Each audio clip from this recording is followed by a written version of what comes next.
네, 안녕하세요. 이원재입니다. 11월 20일 수요일 이원재 끝내주는 경제 라이브 시작하겠습니다. 정치가 어느 때보다도 경제에 많은 영향을 끼치는 것 같아요. 미국 시장이 왔다 갔다 하는 걸 보니까 이게 뭐 트럼프 대통령 당선자가 뭐라고 말하느냐, 누구를 인선하느냐에 따라서 오락가락하고요. 러시아에서 핵 교리를 바꿨다, 안 바꿨다 이런 얘기가 나오면서 나스닥이 오르고 내리고 막 이럽니다. 그래서 정치를 잘 알아야 사실 경제도 잘 짚을 수 있다. 이런 취지에서 오늘 특별한 순서를 마련했습니다. 네. 대통령 지지율이 20%대 막 오락가락하죠. 10%대도 갔다가 올라왔다가 이런 상황에서 러시아는 핵을 쓰겠다고 하고 북한은 파병을 하고 트럼프 대통령 당선자는 미국에서 온갖 우리가 알지 못했던 새로운 일들을 벌이고 있는 상황에서 제대로 우리나라의 리더십이 이런 상황을 헤쳐나갈 수 있을까 걱정되는 시기인데요. 윤석열 정부의 국정혼란 상황에서 우리 지금 어떻게 가야 되는지 지혜를 구하기 위해서 오늘 특별 대담 시간 마련했습니다.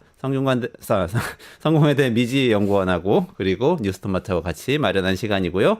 오늘 특별히 윤여준 전 장관님 그리고 이광재 교수님 모시고 특별 대담 1시간 동안 진행하도록 하겠습니다. 안녕하세요. 어서 오세요. 네, 안녕하십니까. 네, 안녕하세요. 윤 장관님 멀리 오셨죠? 예, 집이 좀 멀리 네. 있는 편이죠. 네. 그 예전에 네. 조금 서울 외곽으로 이사하신다는 말씀 네, 들은 네. 적이 있는데 계속 조용하고 공기 좋은 데를 찾다 보니까 좀 멀리 가게 됐습니다. 아니 그 장관님은 조용한 데로 가셨지만 지금 이 여의도와 이 용산은 굉장히 시끄러운 상황인 것 같은데요. 언제 안 시끄러운 적이 있었나요? 항상 시끄럽죠. 그래도 지금 여러 가지로 일단 지지율이 많이 떨어진 상태에서 대통령이 뭐 여러 가지 국정 혼란 난맥상이 나오고 있고 또 언론마다 지금 뭐 무속인 이야기, 뭐 저 부인 이야기, 온갖 얘기들이 다 나오고 있는데 좀 복잡합니다, 사실. 국민들 입장에서. 지금 전국을 전체적으로 어떻게 보십니까?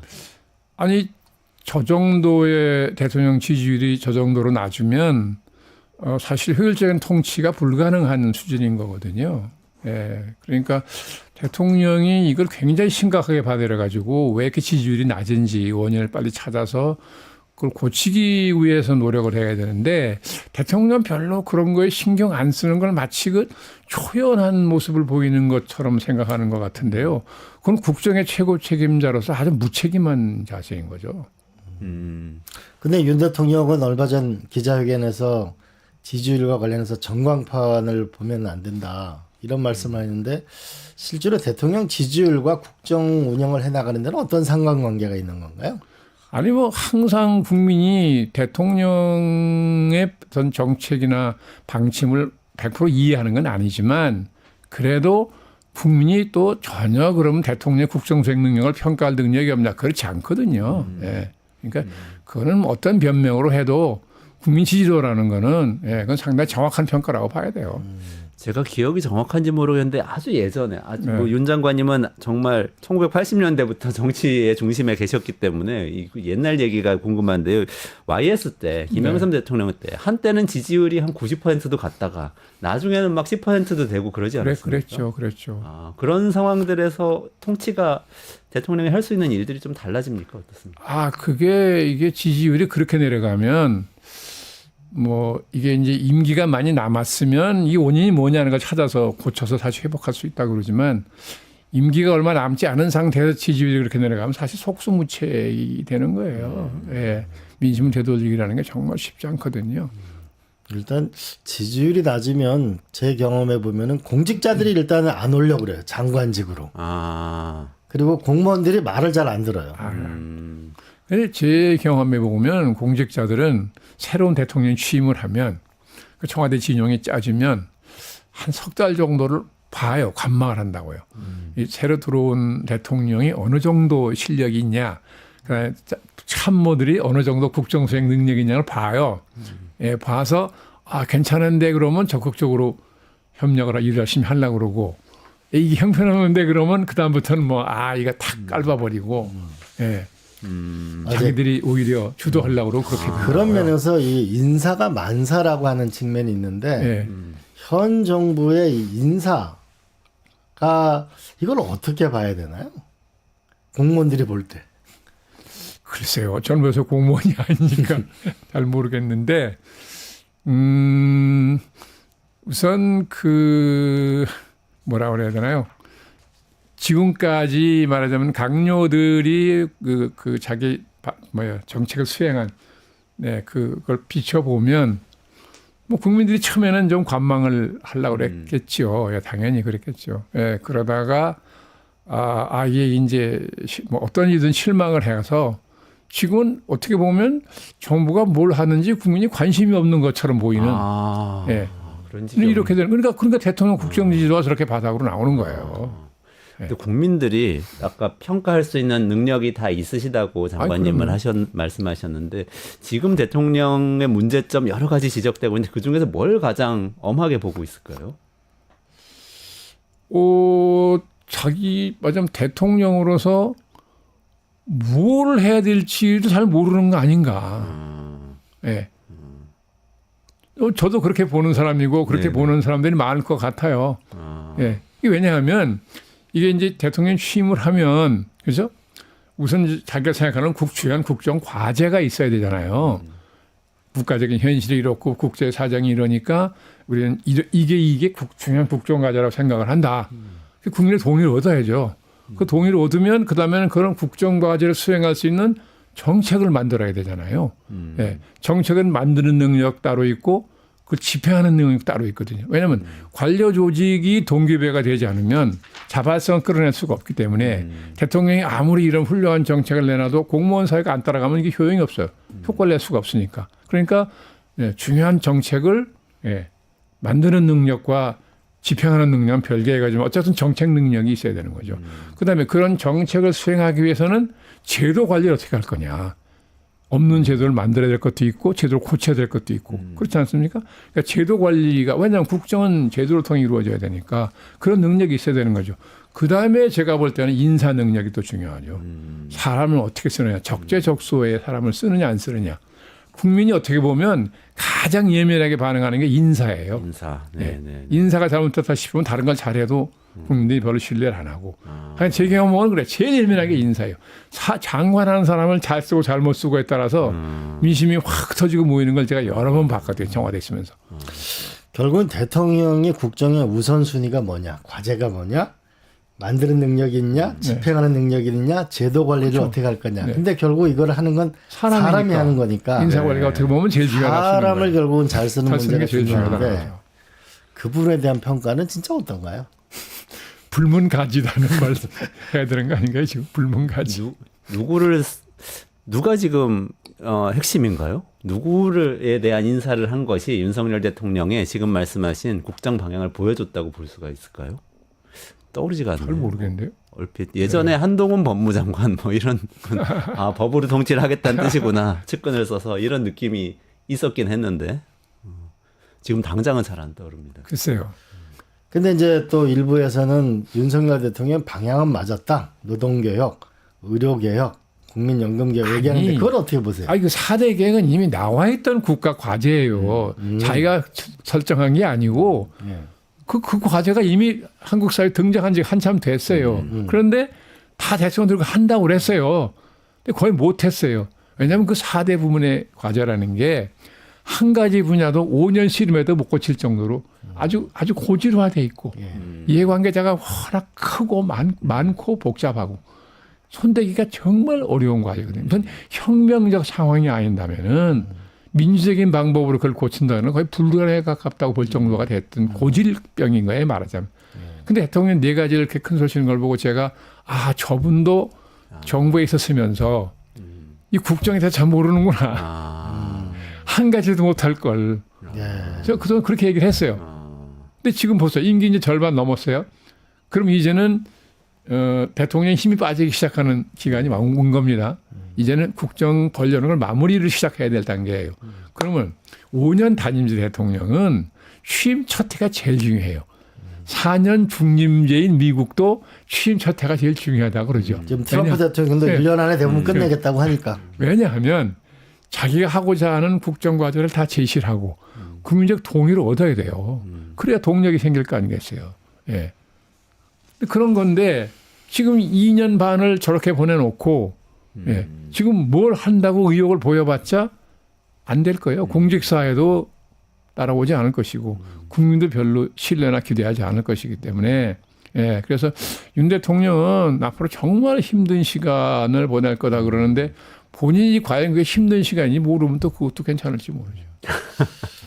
근데 이게 한번 국정 과제 이런 걸로 보면 그 만드는 능력, 집행하는 능력, 제도 관리, 인사 관리 이런 거 보면은 엑스포 유치 이런 네. 거는 평창 올림픽에 제가 할 때 보니까 네. 표 2표 정도밖에 에러가 안 나거든요. 근데 엄청난 차이가 났고 그랬죠. 재계 총수들을 거의 1년 반 동안 네.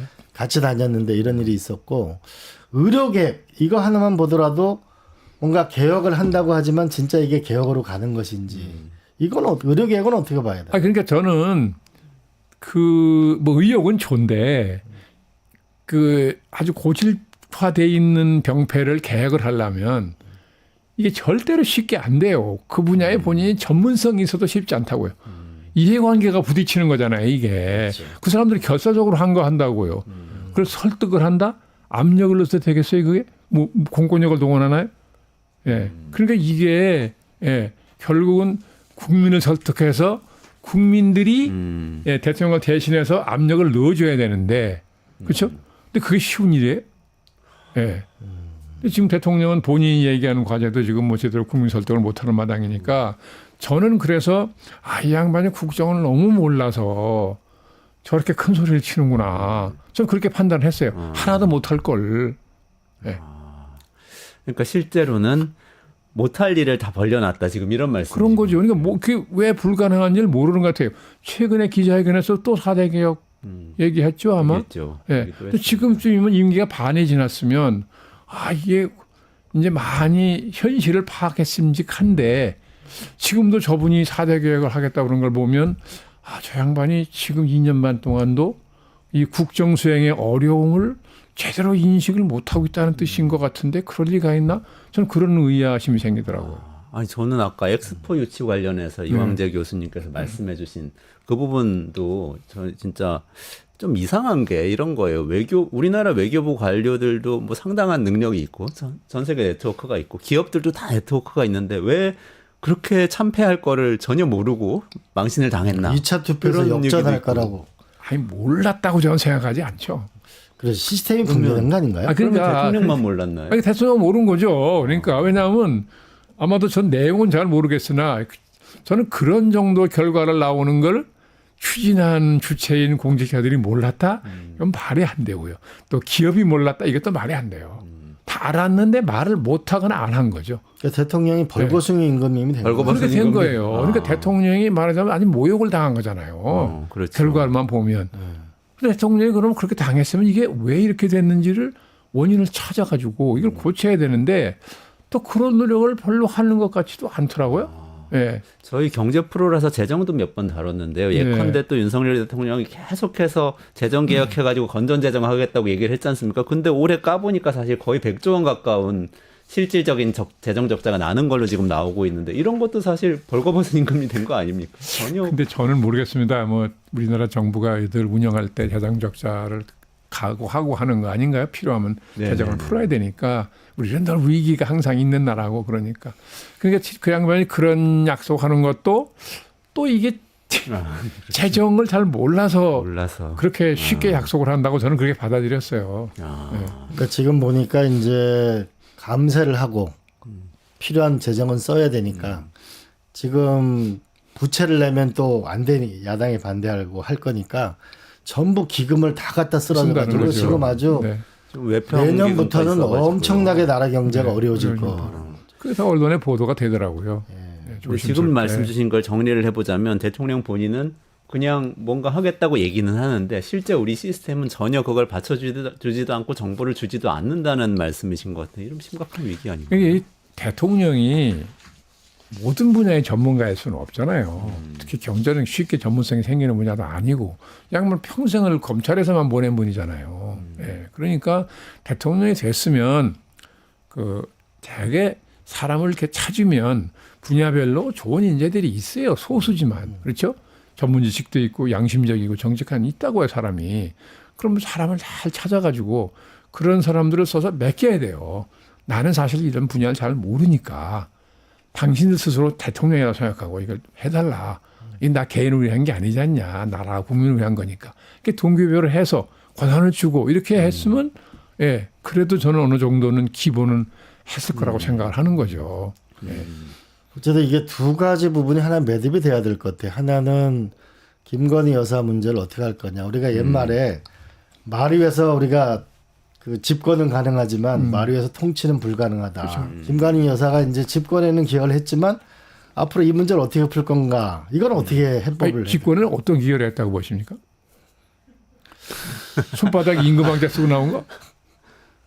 사실 많은 분들이 요새 이 대통령 부인 김건희 씨가 사실은 정치를 해서 집권이 된 거 아닌가 이런 생각을 갖고 있는 것 같은데 윤석열 대통령 본인이 저는 잘한 게 있나? 잘 모르겠는데요. 잘 모르겠는데 뭐 내조라는 게 워낙 중요하니까 대통령 되는 과정이 쉬운 과정은 아니고 분명히 그런 내조가 있었겠죠. 뭐 저는 그걸 꼭 부인하는 건 아닌데 그 말 들으니까 얼핏 생각나는 게 인구왕자가 떠올라가지고. 근데 어쨌든 이게 보면은 옛날에도 말 위에서는 집권할 때하고 통치가 그렇죠. 다르잖아요. 아이 그러면 대통령을 만들 때 세력하고 이후 또 운영 세력이 달라져야 되잖아요. 물론이죠. 그래서 그 당태종 같은 양반이 이제 항상 대표적인 사례로 꼽히는 거잖아요. 말 위에서 산을 얻었지만 말 위에서 산을 다스릴 수 없다. 알았기 그런 때문에 원리를 지금 그래서 적용하면 위증이 어떻게 같은 사람을 썼다는 거 아닙니까? 근데 위증이 하도 간언을 하는데 막 직언을 하니까 화를 못 참아가지고 3번인가 뭐 죽이려고 그랬대요. 이미 능멸한다 나를. 그러니까 그거를 황후가 그때마다 말렸다는 거죠. 예, 간곡하게. 당신이 쓴 사람이고 왜 썼느냐 이런 것 때문에 쓴 거 아니냐. 자기 역할을 충실히 하는데 왜 그러냐 그래가지고 황후가 3번을 다 만류했다는 거예요. 훌륭한 황후가 있었네요. 그렇죠. 근데 그걸 또 그렇지 하고 수용했잖아요. 당태종이. 예. 근데 예전에 다른 대통령, 예를 들면 같이 일하셨던 노무현 전 대통령이나 아니면은 뭐 김영삼 전 대통령이나 이런 분들은 그런데 열려 있었나요? 권력자는 그러기 좀 어려운 거. 그 김영삼 대통령 같은 경우는 이제 제가 공보석으로 2년 정도를 모셔봤는데, 그 야당을 하시면서 온갖 얘기를 다 들어보시는 거예요. 맞아, 그죠? 욕도 들어보고 다 들어봐서 누가 뭘 당신에 대해서 나쁘게 얘기했다 그래도 그걸 감정적으로 받아들이지 않아요. 누가 비판해도 그렇게 곡하게 생각 안 해, 양반이. 근데 무엇 때문에 그러냐? 내가 그럼 뭐 어떻게 해야 되는데? 이렇게 물어보신다고요? 저만 하더라도 이렇게 제 업무 아닌데 차에서 올라갔더니 어이, 지금 이런 문제가 생겼는데 야, 이걸 어떻게 하면 좋으냐? 이렇게 물어보실 때가 있어요, 자주. 근데 저는 제 전문 분야가 아니라서 저는 그게 제가 뭐 전문성 있는 분야가 아니라서 제 의견을 말씀드리긴 조심스러운데 지금까지 제가 얘기를 들어보면 언론계에서는 이렇게 얘기를 하고 예를 들면 경제계에서는 이렇게 얘기하고 이렇게 얘기하는 걸 들은 일은 있습니다. 저 그렇게만 말씀을 드렸어요. 제 의견을 말씀 안 드리고 어떤 거는 그거는 제가 분명히 제 의견이 있습니다. 말씀드리고 근데 이분은 이 대통령이 생각하고 전혀 다른 얘기를 해도 그걸 언짢게 받아들이는 절대 안 해요. 오히려 반론하지. 나는 생각이 다른데 이런 거 아니야? 그럼 제가 또 그거는 각각 생각이 잘못된 겁니다. 그 참 그 말하기 굉장히 조심스럽지만 그래도 이 양반은 그 절대로 곡하게 생각을 안 해요. 아주 편한 몸으로 뭐가 잘못됐다는 거야. 그럼 쫙 설명하죠. 그러면 어떤 때는 야 이거 듣고 보면 그렇네. 알았어, 내가 바꾸지 뭐. 그리고 그 자리에서 관계수석한테 인터폰 해가지고 그 문제 아까 내가 얘기한 거 보류해라. 내 생각이 바뀌었다. 그런 경우도 몇 번 있었어요. 네. 저 같은 경우는 노 대통령이 청와대 구성하고 내각 구성할 때 저한테 얘기한 게 이 견제의 원리인데 예를 들어서 윤영관 장관, 외교부 장관이 진보적이면은 반기문 외교부 장관은 보수적인 사람. 김진표 총리는 보수적인 분이면은 정책실장은 우리 이정우 실장 그렇죠. 진보적인. 그리고 절대 독대를 안 하는 거. 토론하고 서로 싸움도 시켜보고 질문도 해보고 결정하는 거. 그게 저는 좋았던 점이었고. 그럼요. 또 하나는 제 경험인데 이제 장관 인사를 발표를 새 정부를 해야 되는데 오후 3시 좀 넘어서 이제 저랑 뭐 해야 되다가 제가 이제 몇 사람을 반대했어요. 처음에 쉽게 얘기가 되다가 나는 노 대통령 화를 확 내는 거야. 야, 내가 인사권자야. 나도 너무 놀랬고 그때까지 참모였지만 대통령이잖아요. 너무 놀랐고 이게 죄송하게 됐습니다. 그래서 야 오늘 그만하자. 그래서 나도 내가 너무 과하게 얘기했나? 한 2시간 그랬으니까 다음날 아침 한 5시 50분쯤 전화가 왔어요. 야 다시 만나자. 새벽에요? 그래서 안가에서 만났어요. 만나가지고 어제는 죄송하게 됐습니다라니까 난 너무 인상적이었던 게 내가 분해서 잠이 안 오더라. 나는 한 정부를 만드는데 정말 숙고에 숙고를 해서 내가 인사를 했는데 너의 지적 중에 이런 오류가 있다는 게 내가 내 스스로에 대해서 너무 분한 생각이 들더라. 그리고 이거는 너의 생각이 맞고 이거는 난 이렇게 할 거야. 근데 거기에도 오류가 있을 수 있으니까 보안으로 차관을 누굴 했으면 좋겠냐. 왜냐하면 장관이 이 사람은 하고 그렇죠, 싶은데 그렇죠. 예. 차관을 그러면 굉장히 보안책이 중요하죠. 있는데 누굴 했으면 좋겠냐. 저는 그 말씀 들으면서 굉장히 중요해요. 그게 합리적입니다. 오류를 그래서 하시는 말씀이 그러더라고요. 제가 죄송하게 됐습니다라고 하니까 야 직언하는 사람이 용감한 거겠지. 그거를 받고 고치는 사람이 훨씬 용감한 거야. 자화자찬까지. 명언이네요. 지도자라는 게 그런 거 같아요. 근데 지금 현 정부는 직언하는 사람도 필요하고 그거를 자기 생각을 고치는 게 더 중요한 거 같아요. 이제 김영삼 대통령 같은 경우는 이제 정당 생활을 오래 하신 분이고 많은 걸 겪은 분이라서 그런지 다 그렇게 편하게 들으세요. 예. 그래서 어떤 때는 뭐 개각을 하신다고 국무총리가 다녀가잖아요. 왜냐하면 성식사 어째 총리한테 미리 얘기를 해야 되니까. 칼로 보면 이렇게 이제 명단이 있어요. 화살표시가 이렇게 된 게 있고. 그러면 여기 한번 봐라. 보면 어땠노? 근데 그 대통령 인사를 갖다 제가 함부로 얘기하기 조심스럽잖아요. 그럼 제가 뭐라 하냐면 저 같으면 이렇게 안 하겠는데 그래. 그럼 뭐? 뭐가 잘못됐다는 거야? 얘기해봐. 그래서 이렇게 인사를 하시면 언론이 납득을 하지 않습니다. 이런 이유로. 그럼 언론이 납득하지 않는다는 기사를 내보내면 국민이 영향을 받아서 인사 효과가 안 생깁니다. 대통령 인사권이 얼마나 중요한 건데 이게. 이걸로 민심이 왔다 갔다 하는 건데. 그래? 그럼 우짱 내왔노. 그럼 뭐 꼭 이 사람들 중에서만 써셔야 되면 이렇게 바꾸십시다. 이 보낼 이 양반을 이쪽으로 보내고 이렇게 바꾸면 뭐 제가 설명할 때도 그런 대로 합리성이 있다고 설명할 수 있고 언론도 어느 정도 합리성이 있다고 수긍할 겁니다. 그러면 이렇게 보다 그렇네. 그럼 발표 때 그렇게 해라. 이야기가 나왔으니까 말인데 지금 이제 결국은 하나는 이 김건희 여사를 어떻게 처리하느냐, 또 하나는 총리 이제 인적 쇄신위가 떠오르고 있지 않습니까? 그렇죠. 근데 결국 이제 총리는 민주당이 동의하지 않으면 될 수가 없잖아요. 안 되죠. 그렇다고 지금 뭐. 총리를 안 바꿀 수도 없잖아요. 예, 그럼요. 그럼 뭔가 이 국회에서 복수 추천을 하게 해서 뭔가 이 국면을 넘어갈 수 있는 총리를 찾아야 될 텐데 무슨 방법이 있죠? 아니 그걸 뭐 천상 뭐 공개적으로 하기가 딱하니까 어떻게든지 민주당 보고 좀 우리가 당신네들 의사를 존중해서 총리를 임명하고 싶으니까 좀 좋은 사람을 좀 첨가해 주시오. 뭐 해봐야죠 뭐. 여소야대 상황에서 그런 방식으로 문제를 푼 적이 과거에 있었습니다. 뭐 모르겠습니다. 있었는지 없었는지 저는 자신 있게 말씀드릴 수는 없는데 지금은 상황이 굉장히 어렵잖아요. 대통령이 지금 지지도가 내려가서 궁지에 몰려 있고 압도적인 다수가 야당이고 그러니까 어쨌든 야당이 동의하지 않는 총리는 어렵잖아요. 그렇죠. 괜히 그러면 멀쩡한 분 모셔다가 그냥 또 방심만 시키는 일이 될 수도 있으니까 그 야당의 의사를 어떤 방법으로든지 타진하는 방법은 있잖아요. 좀 조용히 할 수밖에 없어요. 총리 인선에서 그렇게 협치를 한번 해보자. 네, 그러면 야당도 진지하게 그걸 검토해서 의견을 주고 그래야죠. 그걸 또 정략적으로 이용하면 안 되고. 그렇죠.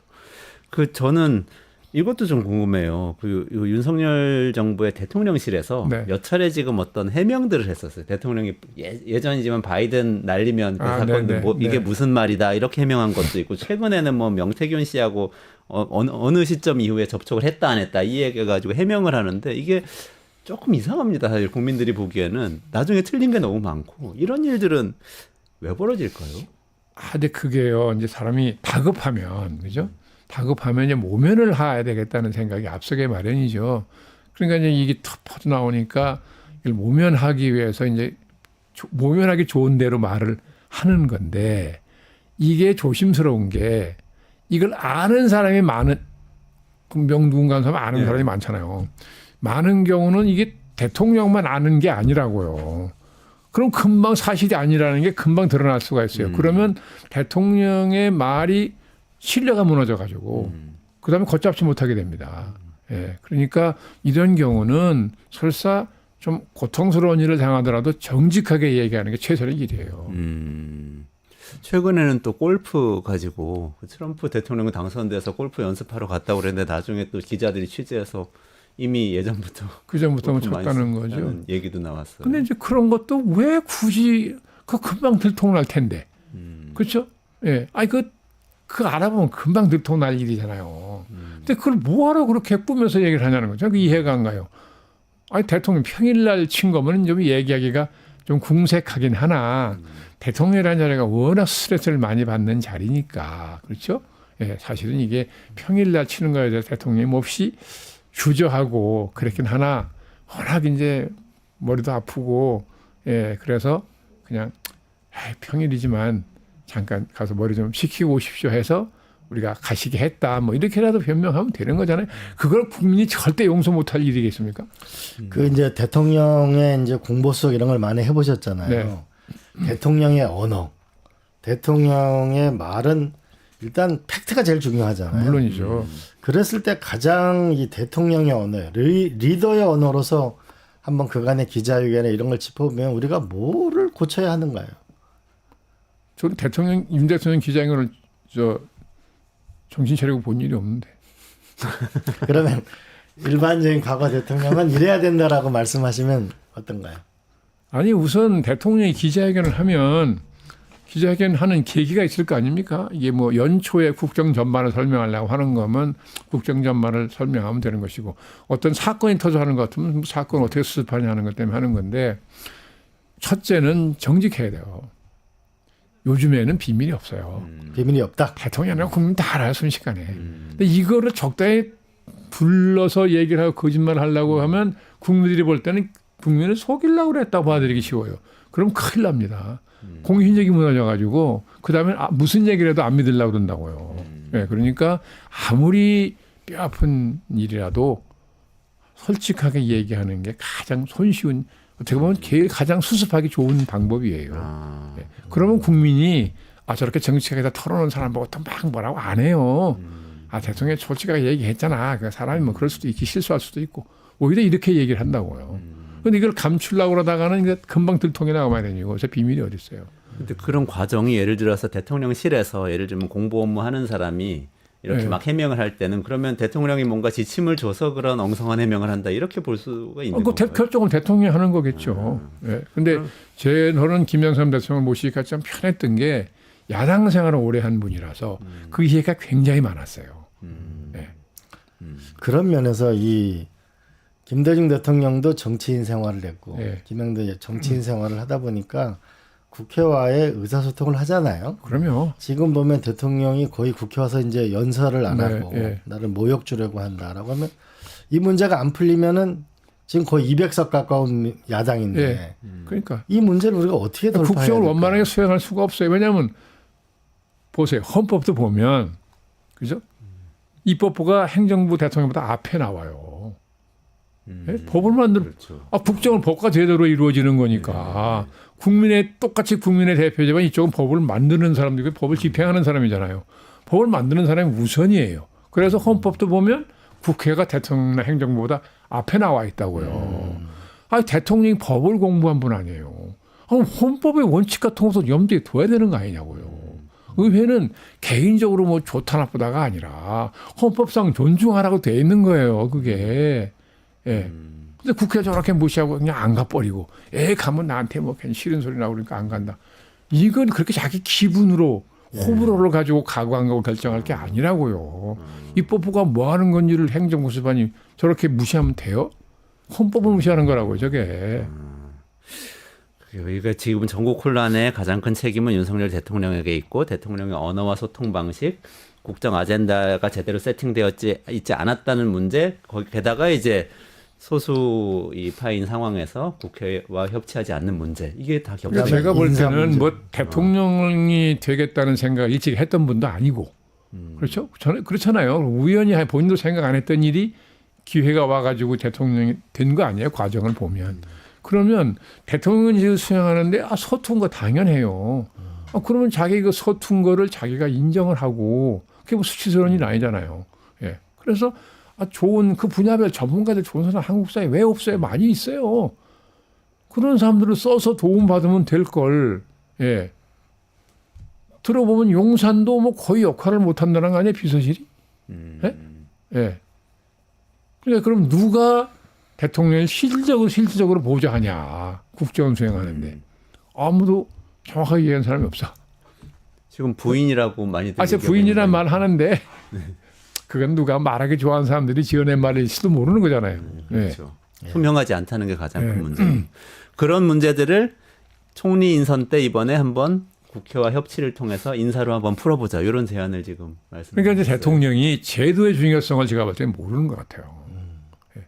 무슨 민주주의 국가의 국정은 다 제도, 법과 제도로 운영되는 거잖아요. 그 제도를 탄탄하게 만들고 그 제도를 운영하는 책임자를 좋은 사람 쓰면 대통령은 많은 걸 편하게 할 수 있어요. 예. 그럼 편하잖아요, 대통령이. 이런 것 같아요. 노무현 대통령 시절에 총리를 누구 하시려고 그러니까 고건 총리 할 거야. 그래서 아니 이게 좀 다르잖아요. 그러니까 국회 통과가 안 되는데 현실이잖아. 라고 말씀을 하시더라고요. 그러니까 이번에도 그 언더로 이렇게 네. 물밑 대화를 하든지 아니면 공개적으로 국회에서 복수 추천을 하길 요청하면 민주당도 고민할 거 아닙니까? 그렇겠죠. 네? 그리고 국민의힘도 아무나 사람이나 추천할 수 없을 거고 뭔가 이런 전기를 만들 필요가 있지 않을까 싶어집니다. 나라가 너무 그런데 혼란스러워. 이제 그렇게 안 하면 좋은 인자라고 생각되는 사람들이 안 할 겁니다. 안 하죠. 처음부터도 안 하려고 그러지. 근데 지금 시국 현안은 그렇게 안 했을 때를 가정하고 많은 것들이 움직이는 것 같은데요. 거기에 대표적인 게 특검하고 탄핵론이에요, 사실. 요거 이야기를 좀 넘어가서 말씀 좀 여쭤보고 싶습니다. 네. 저는 그 과거 이제 김영삼 대통령은 아들 문제, 네. 김대중 대통령도 그 아들 문제, 그다음에 이명박 대통령은 형님 이상득 의원 문제 때문에 굉장히 또 전국이 어려웠잖아요. 그때의 경험으로 이게 측근 문제가 없었던 적은 없어요. 그렇죠. 그러면 지금의 이 김건희 특검 이 문제는 어떻게 우리가 지혜롭게 풀어가야 될까요? 그건 또 오히려 저보다 더 지혜가 많으신 경험이 있으시니까 한번 말씀해 보세요. 경험이 많으시니까. 네? 두 분 다 주시죠, 뭐. 윤 장관님. 근데 먼저. 이제는 뭐 김건희 여사 문제 이거를 무슨 특별히 무슨 지혜를 발휘할 여지가 뭐 있습니까? 예. 이미 국민의사는 다 나와 있고, 예, 그렇죠? 예. 근데 요즘에 보니까 연말까지만 뭐 이렇게 뭐라든 무슨 역할을 안 한다고 언론에 나왔대요. 네네네. 근데 왜 연말이라는 시한을 박는 게 무슨 의미가 있나 모르겠어요. 저는 그거 의아하게 생각했어요. 아니 왜 굳이 대통령실이 연말까지라고 시한을 박냐. 저는 못 봤어요. 연말까지라고 시한을 박았어요. 연말까지는 일체로 하여간 공정 네네. 활동 안 한다. 예. 그러면 내년부터는 하겠다는 뜻인 건지. 예? 예. 근데 이 부속실을 만드는데 거기 비서관을 9명인가 둔다고 언론에 신문에 난 걸 보고 내가 이거는 국정 관여를 제도화하겠다는 뜻이잖아. 제가 그랬다고. 첫 마디가. 제2 부속실은 여자 비서관 하나, 행정관 하나 2명만 있으면 돼요. 예? 공적인 관여를 안 할 생각이면 2사람만 있어도 충분해요. 예. 지금 많은 사람들이 50 때 막 여러 가지 간섭했다고 생각하는 이순자 여사도 이 부속실에 여직원 딱 2 있었어요. 여비서관 하나, 행정관 하나. 실무 보조원만 있었던 그렇죠. 셈이군요, 다른 그러니까. 공적 역할이 없으니까요. 그렇잖아요. 아무런 공적 역할이 없는데 그냥 대통령의 부인이라는 것뿐이잖아요. 공적 역할이라는 건 주한 외국 대사가 부임을 하면 신입장 제정하러 와야 되잖아요. 그때 부인이 들어와서 대통령 부인한테 인사를 하죠. 이거 중요한 외교적인 이제 행사긴 한데 사실은 뭐 대통령 부인이 대통령 수행해서 뭐 이런 공적 행사에 가는 거 이외에 특별히 공적으로 뭐 할 일이 있는 게 아닌 거거든요. 어려운 뭐 부르시설 찾아가서 하는 것 같은 거야. 뭐 그게 꼭 무슨 공적인 것 때문에 뭐 그러는 건 아니니까요. 예. 근데 막 부속실에 9명을 둔다는 내가 야 이거는 뭐 국정관여를 제도화하겠다는 얘기구만. 혼자 그랬다니까요. 아, 예. 그렇게 보죠. 예. 그럼 말이 안 돼요. 부속실을 설치하는 건 좋은데 부속실에 또 인원이 많군요. 인원이 많네. 저는 그것까지는 아니, 몰랐습니다. 9명이 너무- 필요하다는 건 상식적으로 9명이라는 납득이 안 거는 가요. 제가 청와대 있을 때 경험에 의해서도 그건 좀 과한 것 같아요. 아, 그럼요. 우리가 마크롱 대통령 보니까 자기 이제 옛날 모시던 선생님이 퍼스트 레이디가 된 거잖아요. 맞아요. 예, 그러고 나니까 아예 그 투명화에 관한 그 퍼스트 레이디 투명화에 관한 아예 그 제도를 만들었어요. 그걸 통과시켰어요. 네네. 그래가지고 활동 범위, 그 다음에 국가 예산을 뭐냐면 예산에 대한 규정, 이걸 아예 엄격하게 해가지고 투명성을 높여서 마크롱 대통령은 학교 선생님 아니야. 학교 선생님을 맞아요. 지금 퍼스트 레이디인데 그렇죠. 그런 셈이죠. 그러면은 투명성을 높이는데 네. 그 마크롱 퍼스트 레이디에 대해서는 뭐 어떤 것도 없잖아요. 그렇죠. 그렇죠. 예. 아무런 시비가 없죠 지금. 근데 우리도 그 제도화를 할 필요가 있어요. 대통령 부인이라는 위치가 아주 묘하게 돼 있다고요. 사실 제도적으로는 아무런 대통령의 부인이라는 게 외교사절 할 때 정말 그 부인 인사하는 거 말고는 어떤 공적인 역할도 없는 거잖아요. 제도적으로는. 예. 그러네요. 예, 그러니까 애매하다 보니까 거기도 활동하려면 예산도 있어야 되고 그러니까 그 사실 불란서처럼 우리도 제도화 해야 그래서 돼요. 이번에 네, 그 투명하게 해야 돼요. 어차피 이런 게 논란이 된 네. 이상 그 영분의 역할은 네. 어디까지 네. 조직은 어떻게 되고 무슨 돈은 어디까지 네. 쓸 수 있는 네. 것이고 그걸 제도화해야 이런 돼요. 부분을 제도화를 해서 명료하게 할 필요가 그렇게 있을 할 것 필요가 같아요. 있어요. 그럴 필요가 있네요. 네. 그게 제한하는 역할도 네. 할 수 있네요. 그 그래야- 부분이 있고 근데 또 한편으로는 지금은 그 대통령 부인과 가족들의 여러 가지 그 의혹들을 또 수사를 해야 된다는 또 그 특검 이슈가 또 하나 있지 않습니까? 지금 대통령 계속 거부권 행사하니까 지금 진전은 없고 이 부분은 어떻게 봐야 될까요? 근데 저는 뭐 특검 뭐 그렇게 유심히 뭐 보지도 않았는데 일종의 뭐 정치 공세적인 성격이 좀 있는 거 아닌가요? 아닙니까? 어떻게 보세요, 이 교수님? 근데 이런 것 같아요. 이 김건희 여사 문제가 어제 오늘 문제가 아니고 사실 대통령 선거 이전부터 문제가 됐었거든요. 그리고 그때 그랬잖아요. 일체 뭐냐면 대통령이 될 때 공적인 활동을 자제할 것이라고 네, 그렇게 얘기를 했고 약속을 했죠. 또 많은 국민들이 윤석열 대통령에 대해서 국정 경험이 없지만 그래도 뭐냐면 강골 검사로서 뭐 부정과 부패는 없을 거다. 그래도 뭔가의 그런 말을 믿고 그런 사실은 이미지가 상당 있었죠. 부분이 찍어줬는데 그 이후에도 보면은 김건희 여사 어머님은 구속된 상태고 또 오빠는 그렇고 여러 가지 안 했으면은 이런 문제가 안 생겼죠.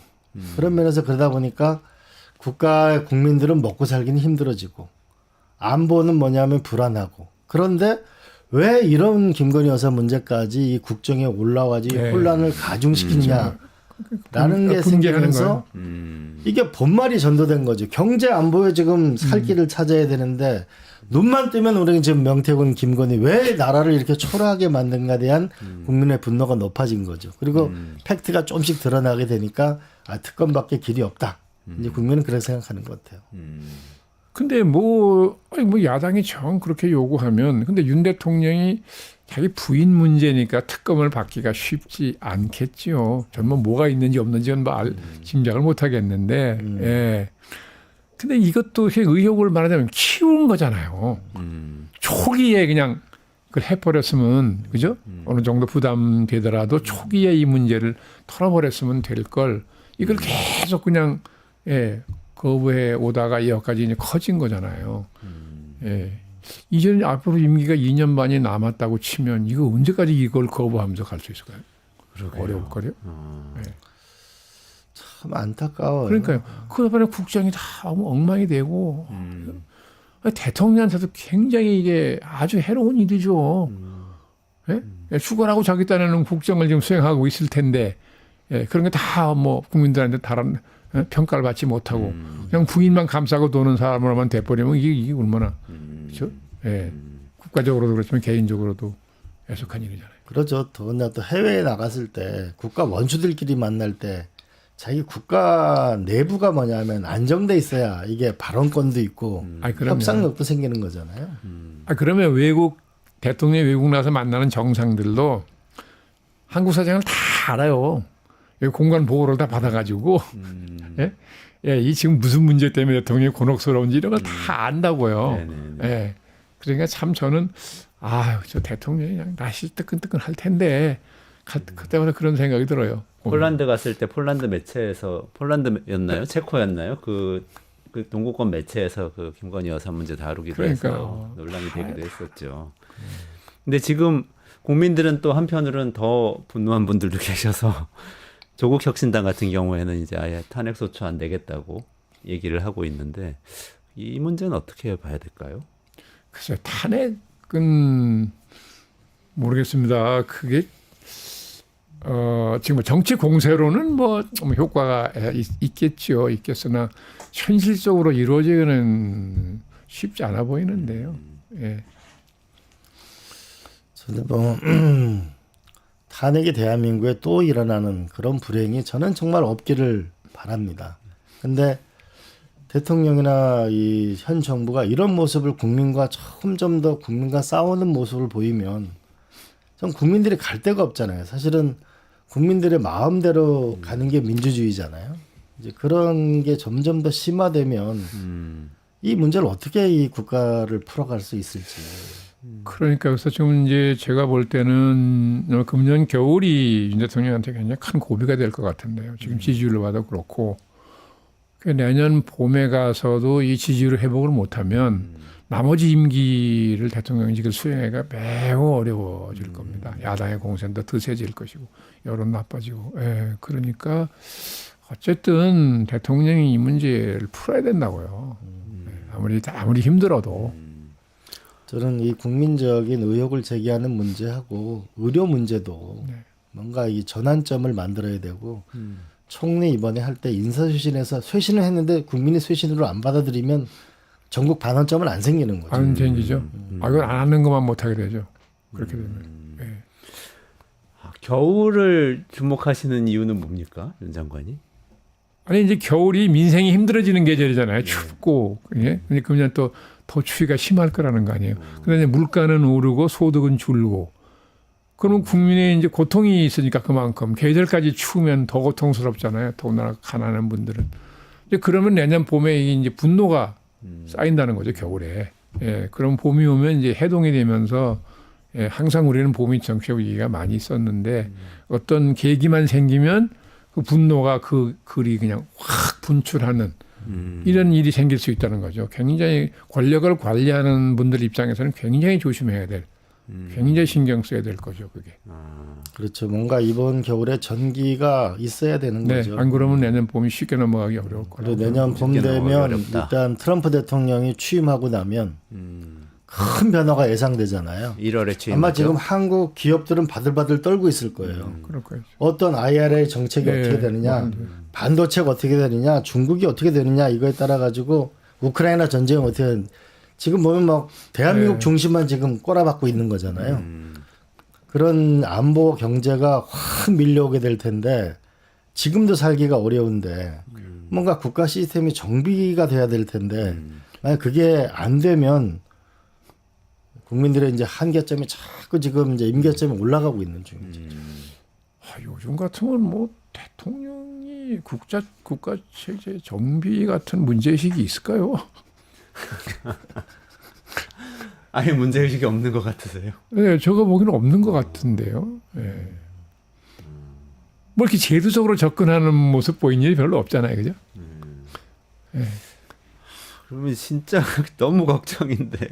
그래요, 정말 걱정이에요. 말씀대로라면 진짜 너무 걱정인데 저는 그러면 타겟 체계로 넘어가가지고 조금 말씀을 더 여쭤보면 좋겠는데 일단 저는 이제 일반 국민 입장에서 이런 느낌이 있어요. 국민의힘이란 여당이 있지 않습니까? 여당 대표도 뭐 바뀌고 한동훈 대표가 들어오고 뭐 좀 젊고 그러면 이제 이거 여당은 그래도 정당이니까 국민들 얘기를 들어서 대통령한테 잘 전달해서 좀 변화시키겠지 이런 기대가 좀 있었던 게 있었어요. 근데 그거는 최근에는 또 이재명 대표가 약간 재판 받고 뭐 이런 과정에서 국민의힘이 또 그런 방향으로 또 안 가는 것 같아 보이는데 이 여당발 발로 타겟책이 나올 가능성은 없을까요? 어떠세요? 글쎄요, 그게 이제 상황에 딸려 결정될 거라고 보는데요. 여당은 대통령하고 입장이 같을 수가 없어요. 왜 그러냐면 대통령은 임기를 채우면 나가야 됩니다. 근데 당은 정권을 재창출을 해야 돼요. 그렇지 않습니까? 예, 그러니까 대통령과 여당은 입장이 완전히 다른 때가 조금씩 온다고요. 근데 지금부터 당은 그걸 염두에 두죠. 더군다나 대통령 지지도가 저렇게 형편없이 낮으면 당은 당연히 대통령 퇴임 후에 어떻게 해서 국민 지지를 회복해서 우리가 정권을 재창출하나 하는 거에 굉장히 고민을 지금 시작했을 거라고 보거든요. 그러나 이해관계가 같을 수가 없어요, 대통령하고. 예, 근데 대통령이 그걸 이제 용납을 안 한다고 할지 모르죠. 예, 지금도 벌써 한동훈 대표가 좀 이렇게 고개를 들었다가 그죠? 네. 또 지금은 조금 고개를 숙이는 거잖아요. 아직은 시간이 많이 남았으니까 지금 부딪히는 건 현명한 일은 아니라고 판단했겠죠. 저 옳은 판단이라고. 그러나 시간이 갈수록 이제 시간은 윤 대통령의 시간이 아니에요. 당의 시간이지. 예. 당은 전혀 입장이 다르기 때문에 당은 당의 길을 가야 돼요. 예. 대통령하고 부딪히는 한이 있더라도 당은 당의 길을 가야 됩니다. 지지도가 형편없는 대통령 따라갔다가 나중에 정권 잃으면 어떡할 건데. 예? 그렇잖아요. 근데 겨울이 고비고 내년 봄에 큰 변화가 생길 수도 있다. 윤 대통령이 못 버틸 수도 있다. 이런 상황이면 겨울하고 봄 사이에 여당이 뭔가 변화가 생겨야 되는 거 아닙니까? 근데 뭐 특별히 눈에 띄는 변화를 만들어내지는 않더라도 준비를 해야 되겠죠. 대통령하고 뭐 이제 정면으로 부딪히는 건 가능하면 피해야 되니까 어떻게 하면 대통령을 설득을 할 거냐. 예, 그래서 당이 생각하는 걸 대통령이 받아들이도록 할 거냐. 이런 걸 고민하고 또 당 혼자 힘으로 안 되면 대통령과 가까운 뭐 여러 사회 인사들을 뭐 도움을 받는다든지 어떤 방법으로든지 대통령 생각을 당의 생각에 근접하게 만드는 노력을 해야 되겠죠. 이 겨울에 많이 특별히 집중해야 될 거예요. 한편으로 또 민주당발 뭔가 해결책이 나올 수 있을까 이런 것도 좀 생각이 드는데 지금 민주당은 조국혁신당은 탄핵소추안 내걸고 뭐 이제 탄핵 추진을 공식화하는데 민주당은 또 그렇지는 않고 있지 않습니까? 민주당 발로 뭐가 나올 가능성 어떻게 보십니까? 글쎄 저긴 지금 리더십이 저렇게 흔들리는데 지금으로서는 이재명 대표 1심 판결을 보고 나서 사람들이 앞으로 이어지는 재판도 낙관하기 어렵겠다고 보는 것 같더라고요. 왜냐하면 이게 첫 번째 판결이 하나의 기준점 비슷하게 이제 이게 될 거 아니냐. 예, 그러니까 다 뭐 유죄 판결을 받을 거라고 사람들이 이렇게 추측을 하는 것 같던데요. 예. 그렇게 되면 민주당도 뭐 이재명 대표가 아마도 뭐 여러 가지 대표된 다음에 이제 당내를 정비할 때 그렇죠. 최악의 경우까지를 다 내다 봤겠죠. 그렇죠. 예, 최악의 경우 여기까지 이렇게 한다. 그래서 나름대로 예비적인 조치를 많이 했을 거라고 보지만 그러나 이게 앞으로 재판이 이어지면서 유죄 판결이 계속해서 나온다고 하면 그 민주당도 글쎄요 리더십이 흔들리지 않겠어요. 아무리 이재명 대표가 대배해놨다 하더라도 그게 쉽지 않을 거예요. 근데 사실은 윤 대통령 굉장히 지지율이 이렇게 국정 지지도가 네. 낮아지고 여당도 지지율은 뭐 계속 낮은 상태로 네. 있는데 네. 민주당도 또 지지율이 많이 오르진 또 않는 상황이긴 네. 하죠. 네. 그렇습니다. 그러니까 왜냐하면 이건 국민들이 이재명 대표에 대해서 확실하게 기대를 안 한다는 뜻이잖아요. 그게 뭐 이 대표가 무능해서라기보다는 그것 때문에 그랬을 거예요. 형사사건은 계속 연루가 돼 있어가지고 저걸 거치면서도 정치인으로 생존할 수 있느냐 하는 의구심을 국민들이 많이 가지고 있으니까 그럴 거라고 보거든요. 아니 저는 사실은 뭐 이제 여러 가지 국정농단하고 일하고 이제 의혹이 제기되는 여러 가지 대통령의 문제에 비하면 이제 이재명 대표의 사법 리스크라고 불리는 것들은 상대적으로 좀 이렇게 작은 게 아닌가, 상당히 개인적인 문제고 이런 게 아닌가 하는 생각은 들지만 어쨌든 간에 이렇게 판결이 계속 연달아서 나오면은 리더십이 흔들리는 거는 당연하죠. 확실하다 이렇게 당연하겠죠. 말씀을. 국민들도 우선 평가가 달라질 테니까요. 네, 그렇지 않겠습니까? 네. 그러니까 국민들도 그런 이재명 대표 자체가 어떤 리더십이 있다 없다 능력이 있다 없다의 문제가 아니라 이렇게 도덕성의 판결이 문제, 나오면 도덕성의 문제인 거죠. 그런 그러니까 얘기 생각을 할 수 있다. 국가 최고 지도자, 통수권자, 대통령 같은 분에게는 결국 크게 두 가지가 요구되는 거잖아요. 하나는 도덕성과 능률성이, 효율성이죠. 그죠? 예. 근데 도덕성이 바탕이란 말이죠. 효율성의 바탕. 예. 이게 흔들리면 아무리 효율성 있는 지도자라도 국민 선택을 안 하니까요. 예. 도덕성과 효율성, 딱 이 두 가지를 크게 보는 건데, 예. 이 대표의 경우는 뭐 효율성은 상당히 뭐 보여줄 수 있을 만하다고 보이는데, 문제는 도덕성의 치명적인 상처를 받으면 이 효율성이라는 게 힘을 쓰기가 어렵다는 거죠. 결국 이제 국민의 민심하고 이제 같이 가는 게 중요할 텐데 하나는 이제 정의의 문제죠. 정의의 문제에 대해서는 이재명 대표가 억울한 측면, 너무 이번 판결이 좀 과한 거 아닌가? 응? 그리고 그러면 상대는 이거에 대해 국민들이 퀘스천을 갖는 거잖아요. 그 잣대는 공정한가? 이 문제는 결국 국민과 어떻게 해나가느냐도 중요한 문제가 없고, 또 하나는 지금 윤 대통령이 하나는 국정 난맥성도 있지만은 경제하고 안보는 어떻게 할 거지? 그럼 민주당은 경제하고 안보에 대해서 뭐를 하는 거지? 라고 하는 이 안정감을 갖는 거. 그러니까 능력 있는 정당이 돼야 결국은 이제 이 위기도 하나는 또 재판이라는 부분에서 또 우리가 밀고 나가는 힘도 있지만, 또 한편은 저희가 믿을 수 있는 세력이라고 해야 그래서 민주당 지지도가 지진거 보면 상당히 역전돼 있어야 되거든요. 많이 앞서야 되거든요. 대통령 지지도에 비하면. 그런 면에서 안보와 경제에서 훨씬 더 능력 있는 모습을 한편으로 보여주는 걸 같이, 한편으로는 또 정의를 가지고 싸우고 한편으로 가지고는 안보 경제의 안정감 같이 가는 게. 아니, 저는 그런 점에서 아주 굉장히 중요한 걸 지적하셨다고 생각하는데, 이번 정기국회를 민주당이 치르는 모습은 아주 크게 잘못된 거예요. 그런 모습을 전혀 보여줄 생각을 안 하고 있잖아요. 그냥 정치적 공격만 하지. 그렇죠? 예.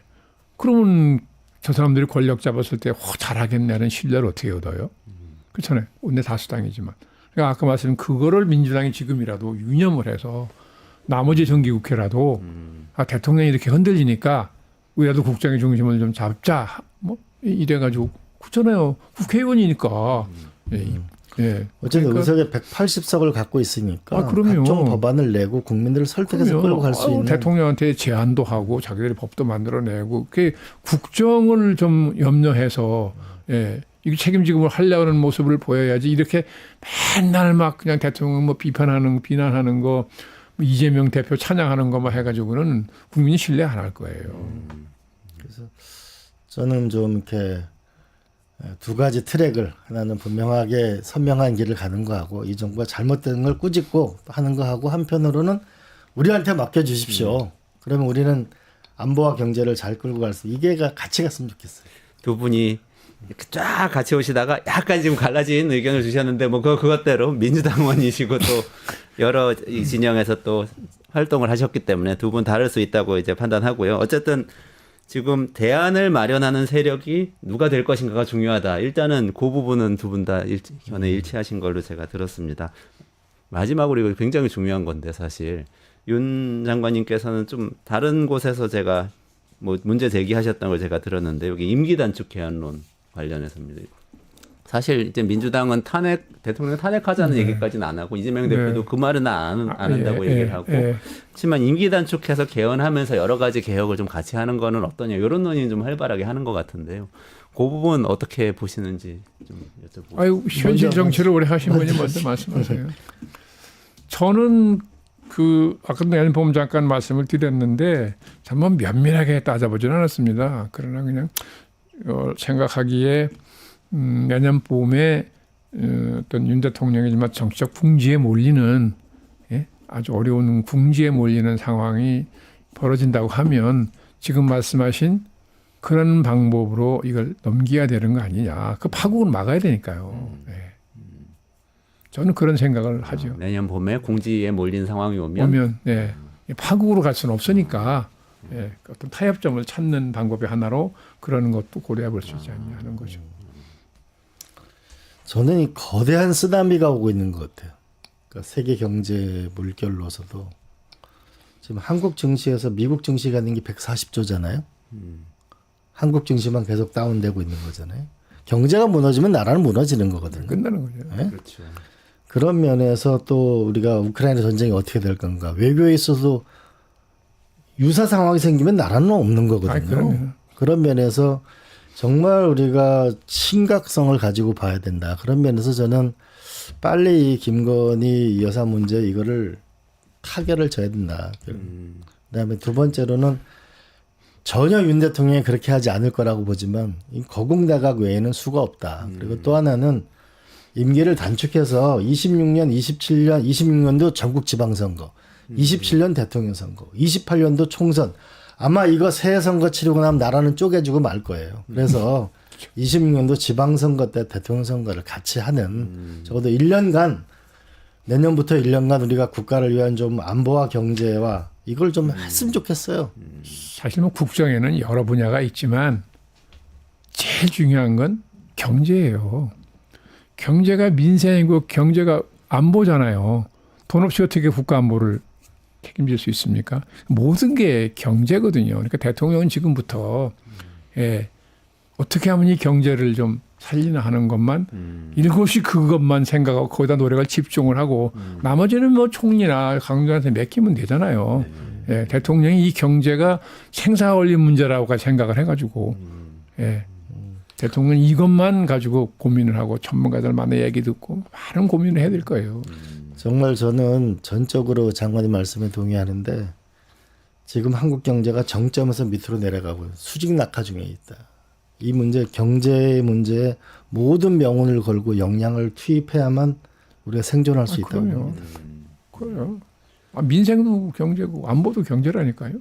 근데 실제로 그런 일이 그 경제 신경을 쓰기 위해서든 이제 전국이 안정이 돼야 되고 안정하기 되기 위해서라도 거국내각하거나 그걸 못 받는다면 임기 단축 개헌이라도 해서 임기를 확정해놓고 안정적으로 가자 이런 말씀들. 어쨌든 하는 그런 극적인 어떤 전환이 없이는 쉽지 않을 거다. 국정 수행이 저는 그렇게 보는 거죠. 근데 임기 단축 개헌 되려면은 그게 어떤 방식으로 될 수 있습니까? 이거 국회 대통령은 다 동의해야 되는. 그렇겠죠, 당연히 그거. 그렇죠. 이거는 이제 윤 대통령이 그러니까 사실 우리가 조선 왕이 임금이 많아도 기억나는 사람 몇 사람 있어요. 조선 태종, 세종대왕 몇 사람이거든요.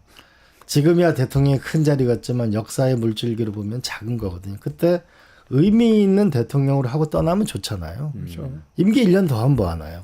그런 면에서 예측 가능한 나라를 위해서 뭔가 결단을 내려야 할 때가 오는 거 아닌가. 나중에 자기 생전에라도 역사에 어떻게 기록될 거냐 내가 이거 고민해야 돼요.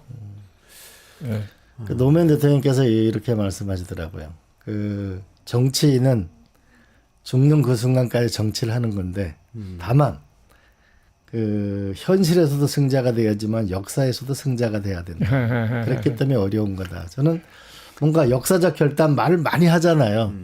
지금이 약간 그런 시기가 다가오고 있는 거 아닌가. 근데 겉으로 보기에는 임 대통령 그런 역사적 고민을 할 분 같지 않아서 걱정이라는 거죠. 근데 그러면 예를 들어서 국회에서 국민의힘이까지 다 동의하고 국민들도 보수적인 유권자들까지 다 동의하면 이제 사실 개헌이 가능은 하지 않습니까? 그렇게 될 가능성은 어떻게 보십니까? 글쎄요. 지금 얼핏 듣는 건 꿈 같은 얘기 아닌가 싶긴 하던데 불가능하지는 않겠죠. 예. 아니 그게 뭐 국민들이 볼 때 국가적 위기를 돌파하는데 이게 거의 가장 효과적인 방법이다 그러면 그 뭐 국민들도 동의하지 않겠어요. 예. 국민의힘은 어떻습니까? 국민의힘도 문제는 뭐 자기 소속한 당파나 개인이 뭐 이해 득실을 떠나서 국가가 위기 상황에 가면 꼭 국민들이 그걸 원하면 뭐 그걸 어떻게 거역하겠어요. 지금 제가 이제 국민의힘 의원들도 만나보면 이런 생각을 하시는 것 같아요. 아주 현실적인 계산인데 이 상태로 가면 26년 지방선거에서 완패한다. 완패하고 나면 대선은 하나만 하다. 그렇죠. 그리고 나라를 생각하면 26년 선거, 27년 선거, 28년 선거를 동시에 하는 거는 거대한 분열을 가져올 거다. 그렇게 된다면 그리고 현재 국민이 안 참는다. 그러면 결국은 임기 개헌이라는 게 대통령이 밀려서 하는 게 아니고 좀 나라의 미래를 설계하는 맞아요. 윈윈이라는 관점에서 그 종착점을 놓고 타협점을 찾아서 가는 게 맞지 않습니까? 그러니까 지금부터 이제 그런 생각들 한다면 지금부터 윤 대통령을 그런 논리로 설득을 해야 돼요. 이게 왜 역사적으로 위대한 일이냐. 그렇죠. 왜냐하면 일은 아닌 것 같긴 합니다. 지난번 유시민 장관이 한 얘기도 의미가 있는 얘기거든요. 무슨 얘기요? 그 윤 대통령 사면 네네네. 해주고 결국은 임기 단축 개헌을 하자라고 네네네. 해서 이제 또 한편으로는 야 유시민 작가 그럴 수 있어 막 비판도 많이 있지만 네네네. 결국 윤 대통령한테 어떤 퇴로와 명분을 열어줘야 줘서 되니까. 예, 그다음에 국민들은 지금 어쨌든 이 상태로는 안 되겠다는 거 아니에요. 네. 그러면 정치 집단은 현실 집단이고 권력 투쟁을 하는 거라면 뭔가 이 국민을 위한 결단의 지점을 찾아야 되는 거 아닌가. 타협점이 있어야 되겠죠. 그게 워터게이트 직후에 닉슨 대통령한테 했던 거죠. 그러니까 퇴로를 열어주고 그렇죠. 사면해주고 예. 그만두게 하고. 예, 그렇게 해야 되니까. 내년 봄에 퇴로도 그런 일이. 있고 명분도 있고 뭐 그런 것이 있어야 되겠죠. 네. 일각에서는 이런 기회에 사실은 아까 미래 우리 경제하고 안보 어떻게 가야 되냐 말씀하셨는데 그런 거 다 수용해서 새로운 질서를 만드는 제7공화국 헌법을 만들어야 한다. 이런 논의도 있습니다. 여기에 대해서는 어떻게 보세요? 뭐 당위성은 충분히 인정하는데 그럴 준비를 할 여건이 되나 모르겠네요. 근데 대략 합의는 된 것 같아요. 국민들은 내각제는 아직은 아니다. 국회를 절대 못 믿겠다.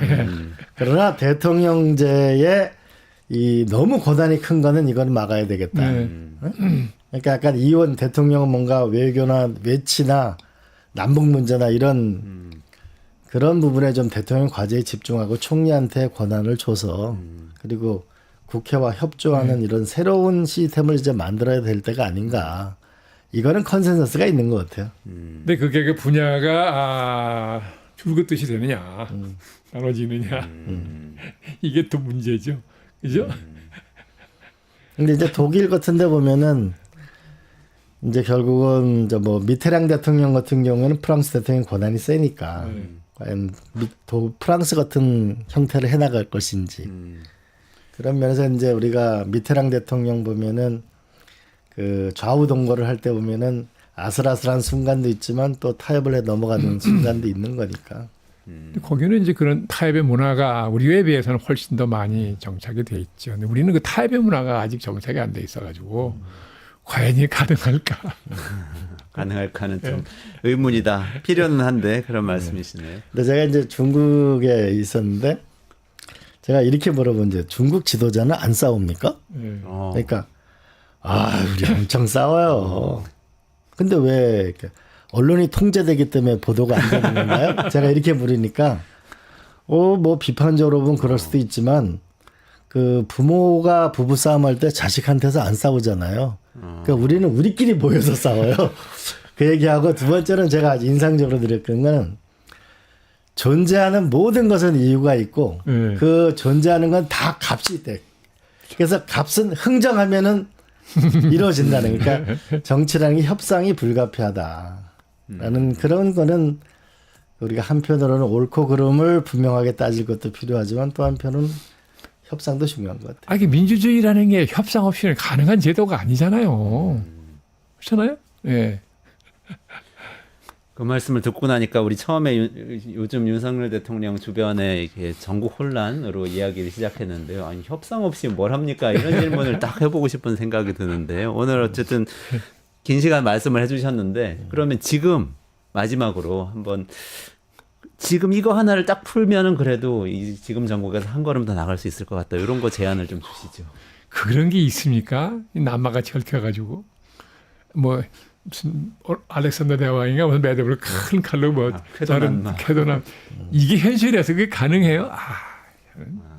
그런 왕도는 없어요. 왕도는 없다. 그러면 어떻게 해야 됩니까? 우선 윤 대통령이 어떤 국민적인 신뢰를 좀 회복을 해야 뭘 하도 하죠. 나머지 임기 절반을 이 상태는 아무것도 못해요. 국민의 신뢰를 회복해야 되는데 국민의 신뢰를 잃는 거는 쉬워도 회복하기는 그만큼 어려운 거잖아요. 예. 근데 지금부터 아마 엄청나게 노력을 해도 이게 쉽게 회복이 안 될 테니까 시간이 촉박하긴 한데 그렇더라도 어쨌든 왜 국민이 나를 신뢰하지 않나. 뭐 자기는 지지도가 신경 안 쓴다 그러는데 그런 말이 어디 있어요. 투표로 당선된 사람이. 그럼 국민을 모욕하는 말이에요. 어떻게 보면요. 나는 국민 의사 신경 안 쓴다는 얘기 아니에요. 그런 오만한 말이 어디 있어요. 예. 그렇게 함부로 막 얘기를 하던데 그러면 안 되고. 예. 그래서 어쨌든 지금부터라도 대통령이 좀 국민이 왜 나를 이렇게 지지하지 않는지 정직하게 좀 다 금방 찾을 수 있잖아요. 원인을. 예. 그래서 고쳐나가는 노력을 하면 우리 국민은 또 쉽게 또 용서도 해주니까. 예. 그렇지 않고서는 이거 나머지 임기를 끌고 가기가 참 쉽지 않을 것 같아요. 저는 전광판을 보는 거라고 봅니다. 국민들이 대한민국 국민들 똑똑한 국민들이잖아요. 사실 국민들이 강하고 지도자가 약한 나라인데 국민들이 무엇을 원하는지 그거를 조금만 조사해 보면 쉽게 무엇을 고치면 될지 이미 다 국민들이 알고 있거든요. 그 국민들에게 민심의 주파수를 맞추고 결단을 내려야 되겠죠. 네. 그러니까 그 정부가요, 청와대가 용산이 지금 여론조사를 그러니까 장난하지 말고 객관적으로 정말 여론조사를 하면 거기서 다 나와요. 국민이 뭘 원하는지. 그거 하나도 어려운 거 아니라고요. 네. 예. 저도 뭐 연대 다 해봤잖아요. 그럼요. 네. 다 나와요, 다 나와. 근데 우리 안 하는 거예요. 예. 그리고 자기 멋대로 한다고요. 그러다 실패하는 거잖아요.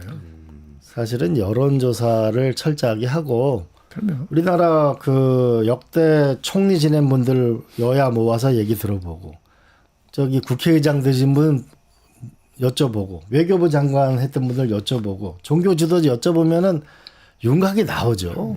그리고 미래를 끌고 가는 벤처나 새로운 꿈을 꾸는 사람들 얘기를 들어보면 그게 왜 결말이 안 나겠어요. 그 대통령이 이제 그걸 안 하니까 자기도 모르는 거죠. 자기가 무슨 모든 분야 전문가일 수는 없는 거잖아요. 지금이라도 그렇게 아까 지금 말씀하신 것처럼 그런 노력을 하면 사회에 있는 분들이 기꺼이 다 도와드리려고 할 것이고 그렇잖아요. 그럼 대통령 좋고 나라 좋고 국민 좋을 텐데 이 정치 경험이 전혀 없는 더군다나 대한민국이라는 이 큰 나라를 더군다나 이해관계가 복잡하게 얽힌 이런 나라를 통치하는 분이 자기는 경험도 없으면서 어떻게 저렇게 혼자만 그러냐는 거죠. 방법이 있는데도 안 써서 그런 거잖아요. 지금부터라도 임기 후반기를 잘 보내려면 좀 이 의원 아까 말씀하신 대로 그런 노력을 해야 돼요 좀. 근데 뭐 들리는 말은 어느 것이 진실인지 저는 알 길이 없어. 들리는 말은 퇴근 시간 이후에는 그냥 바로 술자리를 벌인다더라. 이게 뭐 빨리 끝나야 자정무렵에 끝난다더라. 이 소문이 무성하게 나오는 거예요.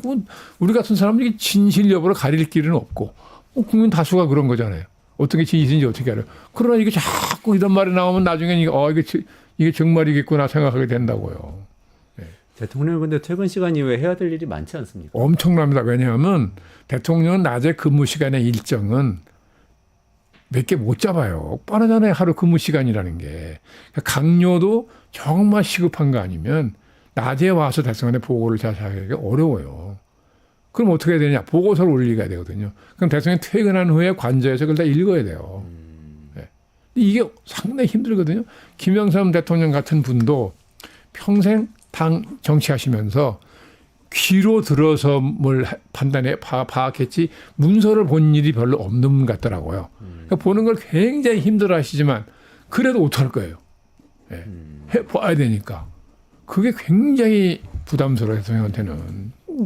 퇴청하면 바로 그냥 노는 게 아니에요. 근데 뭐 저도 풍문이니까 진실 여부를 모르겠으나 뭐 들리는 말로는 대통령은 퇴근 시간 일과 시간 끝나면 바로 그냥 전화 먹으면서 술 시작해서 늦게까지 술만 하신다다. 그럼 언제 그런 중요한 국정의 그 자료를 보겠어요.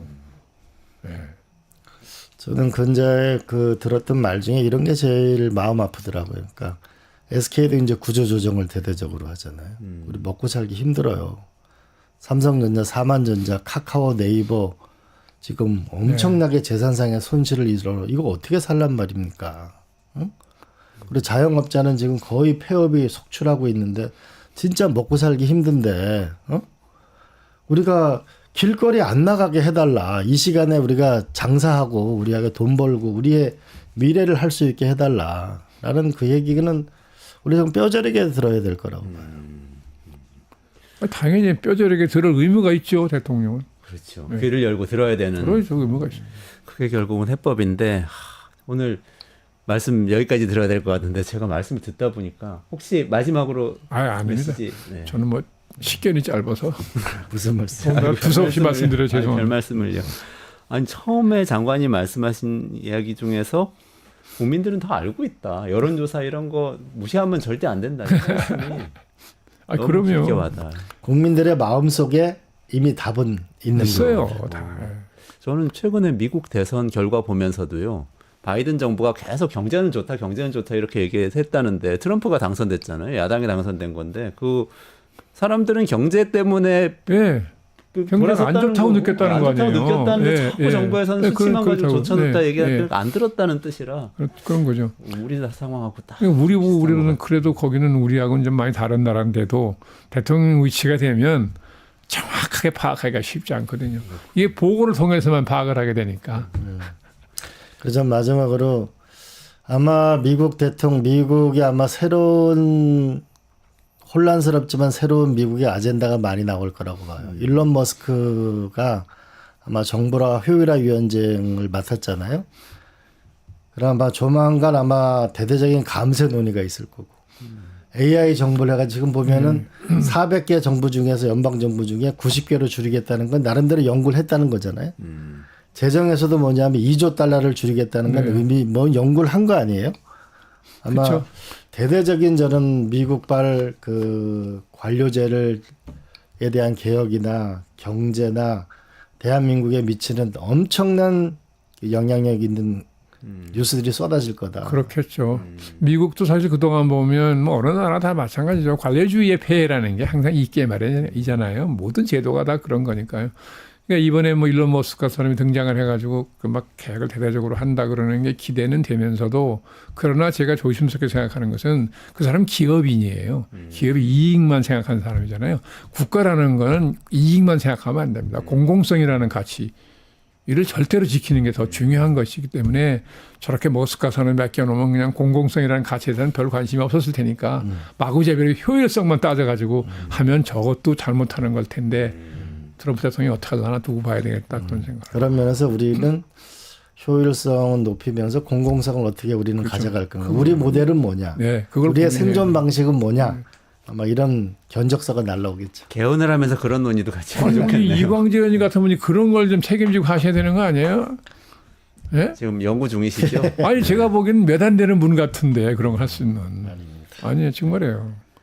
잘 연구하셔서 어쨌든 이 혼란스러운 전국을 타결할 수 있는 방안을 좀 마련해 주셔서 말씀 주시면 좋겠습니다. 오늘은 어쨌든 간에 대통령은 귀를 열고 소통하다. 그게 출발점이다. 소통해야 된다. 이 이야기로 이제 정리를 하고 마무리를 해야 될 것 같습니다. 제가 아닙니다. 네. 제가 저 이벤트 하나 소개해드리고 마무리하겠습니다. 뉴스토마토 유튜브 실시간 채팅창 댓글 남겨주시면 통통코인 2,000 통통코인 드리는데요. 요거는 여기 댓글창에 링크 있으니까 상단 링크 들어가셔서 가입하시고 코드 붙여넣기 하시고 이벤트 참여하시고 안내는 고정 링크는 아래 더보기 참고하시고요. 해주시면 좋겠습니다. 네, 저는 내일 11시에 라이브로 다시 찾아뵙고요. 오늘 귀중한 말씀 주신 윤여준 전 장관님하고 이광재 명지대 석좌 교수님하고 같이 인사드리고 물러가도록 하겠습니다. 고맙습니다. 네, 예, 수고하셨습니다. 수고하셨습니다.